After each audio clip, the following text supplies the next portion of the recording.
Hey guys, Stuart Clayton here from Bassline Publishing, the world's #1 site for bass guitar tuition and tab books.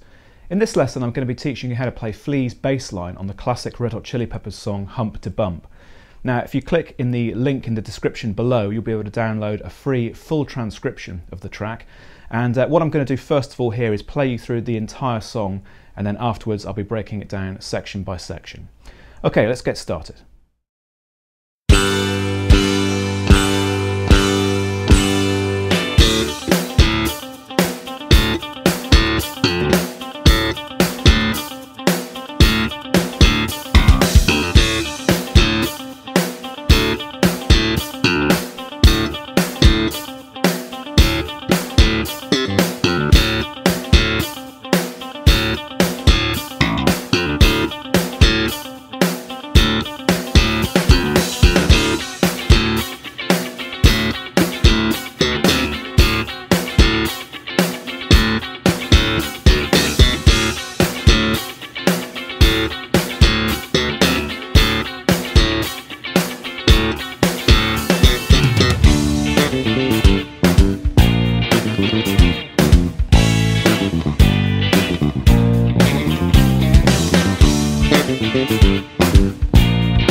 The track opens on a G, which I'm playing here at the 5th fret of the D string. Now we're going to play that note 5 times in unison with the guitar, but this part of the song is not played in strict time, so you'll need to keep your ears on the track if you're playing along with it. Now after playing that note 5 times, we move into the main groove of the verse sections of the song. That's going to sound like this.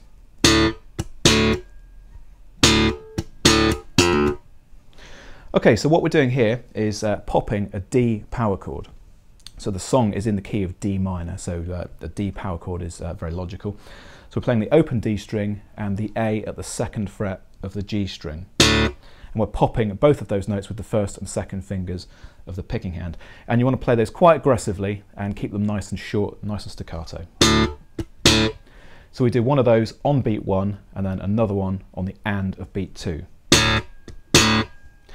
Now the way that this line works is you have that for a bar, with beats 3 and 4 silent. And then in the bar that follows, you do the same thing again, but on beats 3 and 4, or beats 3 or 4, we play simple fills. And these are usually just hammer-ons or pull-offs using the chord tones from the D minor chord. So the first one that you're going to do is a pull-off from the F to the open D, and that gives you the minor third of the D minor chord onto the root. So the first couple of bars of this lick are going to sound like this.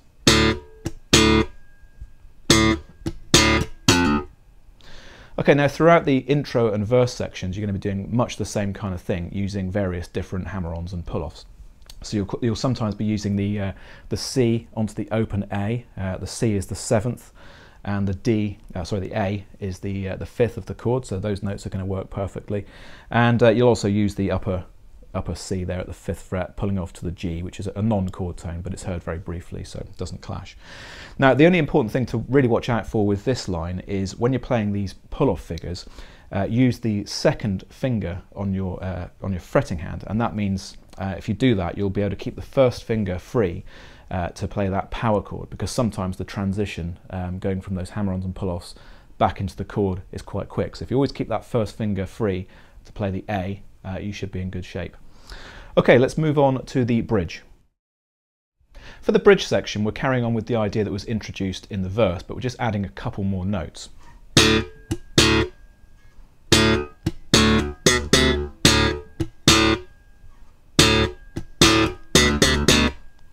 Okay, so the first and third bars are the same as they were before, just with those pop notes on 1 and the and of 2. And then in the second bar, we do that rhythm again, but then we move up and play the B and the C. So the B is at the 4th fret of the G string, and the C is at the 5th fret. And again, we're using the open D string underneath those.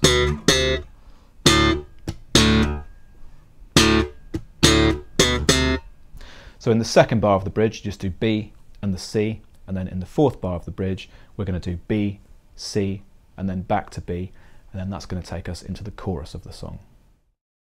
The chorus of this song has a 4-bar chord structure. So we have a bar of D minor, a bar of B flat 7, and then in the next 2 bars, we have 2 chords per bar, A7, G7, and then B flat and C.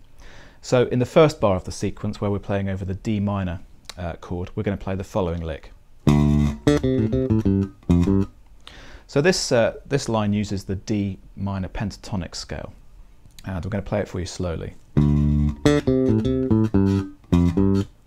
So I'm using the finger per fret system here. So if you put your first finger on the D, you should find that all of those notes are available in that hand position. That's the first part, D, C, A, and C. We then come down and play A and G, and then F and G. So the F is at the 8th fret of the A string.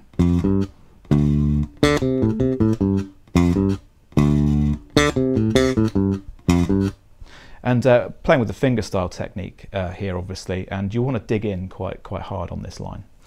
Okay, in the second bar, we're moving to a B flat major chord, a B flat dominant 7th chord, and we play this line.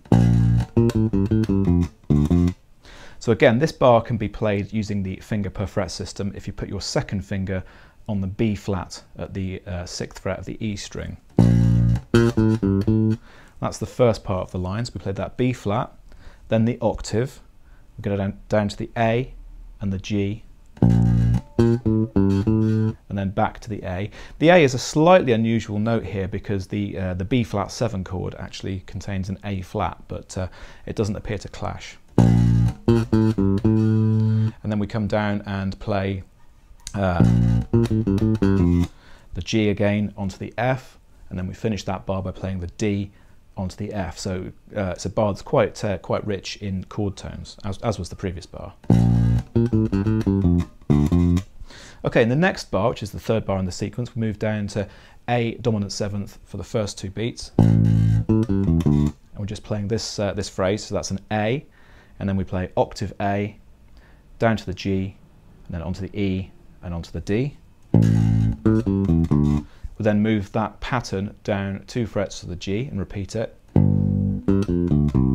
So those 2 patterns again.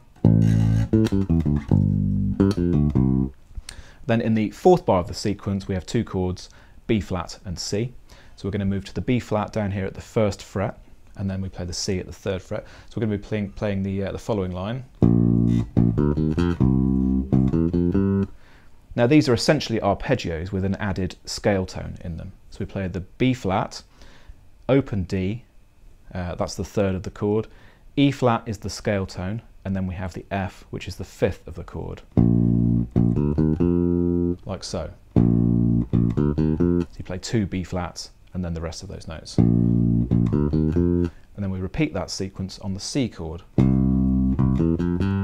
So C, E, that's E is the third of the C chord.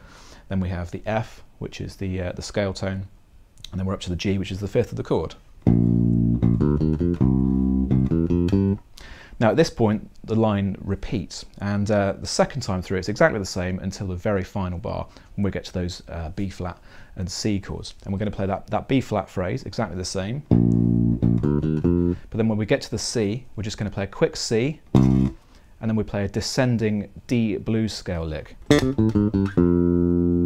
So this is D and C at the 5th and 7th frets of the G string. Then we play A flat, G and F on the D string. And that takes us back down to D for the next verse section. There's one final section of the song that we need to look at, and that's the breakdown that occurs after the second chorus. Now for this section there are 8 bars of percussion, and then the bass enters with a 2-bar line, very simple to play. This starts off very quietly and gradually builds in volume throughout the section. So it's going to go like this.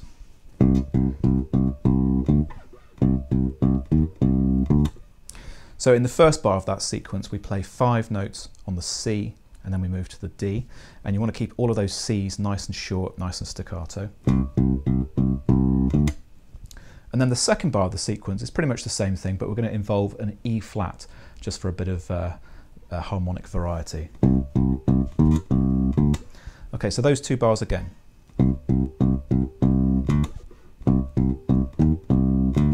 And that's repeated round and round throughout the section, gradually building in volume. Now in the final bar of the breakdown section we have a line that takes us up to the D. Very simple. We're going to play 3 C's, follow that with an open A string, back onto the C, and then we play a ghost note on the A string, and then we end on the D. Like so. And that takes us into the final bridge section, which then leads into a final chorus section. Okay guys, I hope you enjoyed this video lesson on Hump de Bump. Don't forget that you can download a full transcription of the song by clicking on the link in the description box below. And please do let me know your thoughts and suggestions for future songs in the comments box. If you're watching this on YouTube, be sure to subscribe to the channel to see more great content in the future. And if you're watching this on Facebook, be sure to like the page to do the same. I'll see you next time.